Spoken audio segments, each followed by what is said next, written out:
Hi, today I'm going to be making some homemade vanilla pudding, and later I'm going to show you how to make it into banana pudding. Since it takes an hour to chill into the refrigerator here, I'm showing you how to make it ahead of time. So 2 cups of milk I have in this saucepan here, and a half a cup of sugar. Now I'm going to add 3 tablespoons of cornstarch. This is just the gluten-free cornstarch. And I'm going to just add 3 tablespoons of that into it because the cornstarch will make it thicken in there. So I'm going to take a whisk and I'm going to whisk the sugar and the milk and the cornstarch. I'm going to whisk it together so that the cornstarch doesn't clump up, because sometimes cornstarch will clump up and the sugar will stick to the bottom of the pan if you don't keep it moving. Next, I'm going to add a teaspoon here of this vanilla. You can buy it anywhere. It can be $1 or less than $1.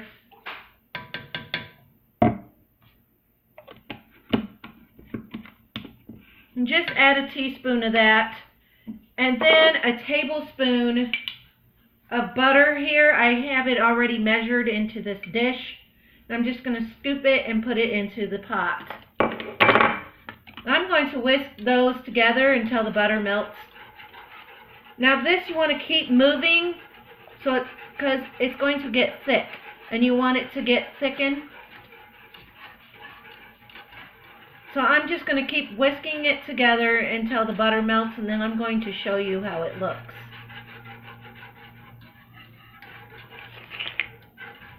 Just moving that over.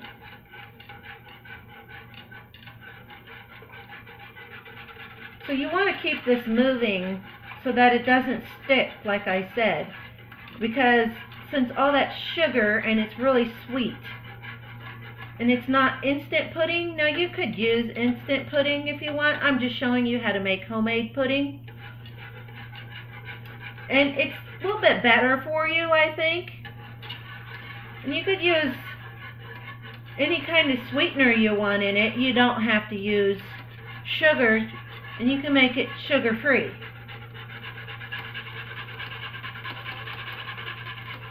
And I'm just whisking that together. And it looks like this.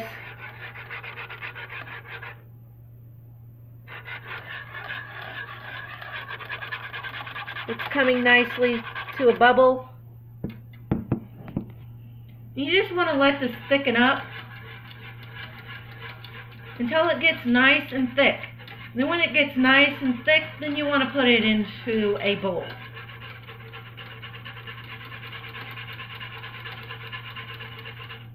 Which later I'm going to make banana pudding. So I'm going to show you how to put this together for banana pudding in this bowl here.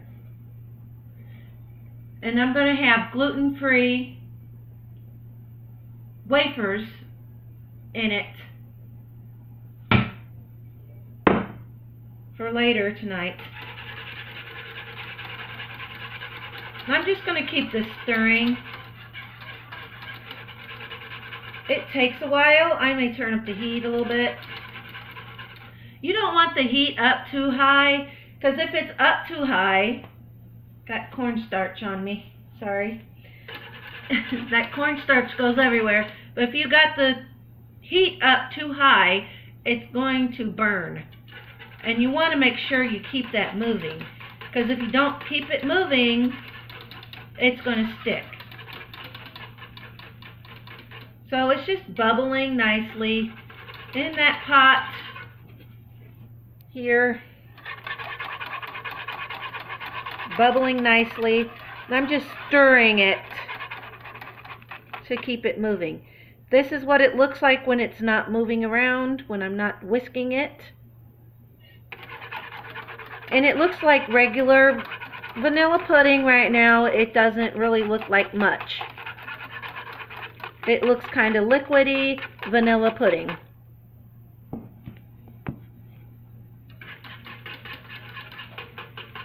If you want to do something easy and you don't want to prep this, since it takes an hour to chill in the fridge, you can just take some vanilla pudding from the store, any kind that you like. You can get the instant kind so that it could be faster for you. And then you get the instant kind of pudding, and then you can whip it up with some milk or whatever. And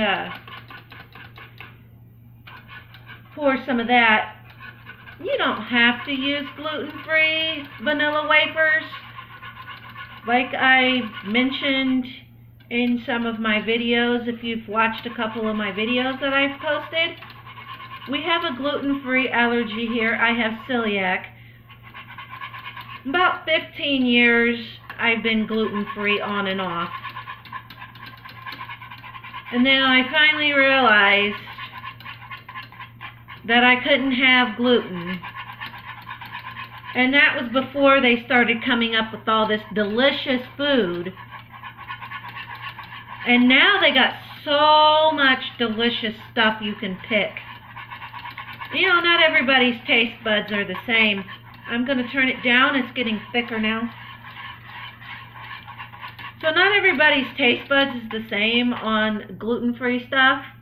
But this is what my family and I really enjoy.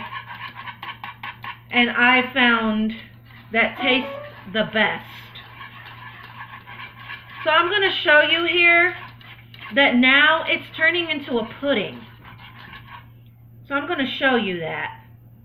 See that? Probably can't see it, so I'll get closer. But it's thick. I'll bring this over here. See that? It's a thick. Now, so I'm going to stop whisking it.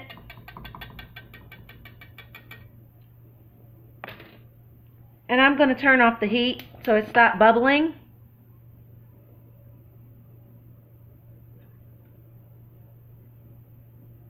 And I'm just going to get a spoon to show you how thick it should look. Just like that. See, now it looks like pudding.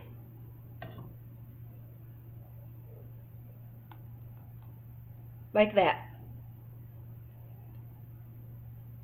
Now that's a delicious pudding. This is a vanilla pudding. You can make it chocolate if you wanted and added some chocolate to it. You can make it banana flavored, put some bananas in it, strawberries, any flavor you want. That's a good thing about making homemade pudding, is you can make it whatever flavor you want. Like, let's say the store doesn't have strawberry pudding, so you can make some homemade strawberry pudding using the same ingredients.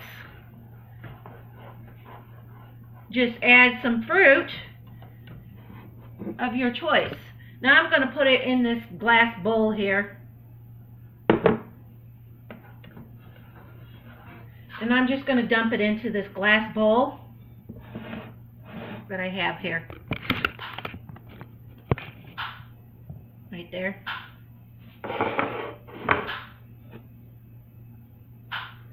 So sometimes you hear back noises in there. I have 3 kids, so they like to make noise watching videos and playing games. So I'm just going to set this in here. Now this isn't ready to eat because it's hot. And it's going to form when you put it into the refrigerator.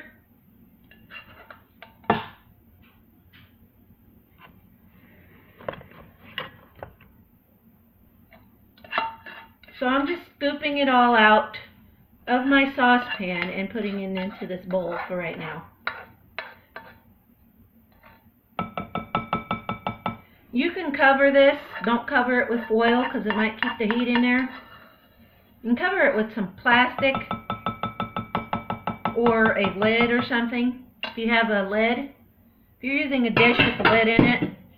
I'm just going to cover this with some plastic here and taste it. It's good.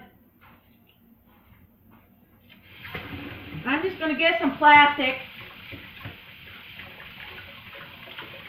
for a minute. Wash my hands.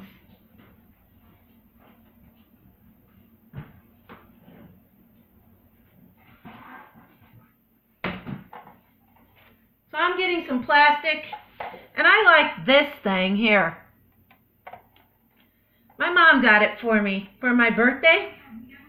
It's a really interesting thing if you ever get one.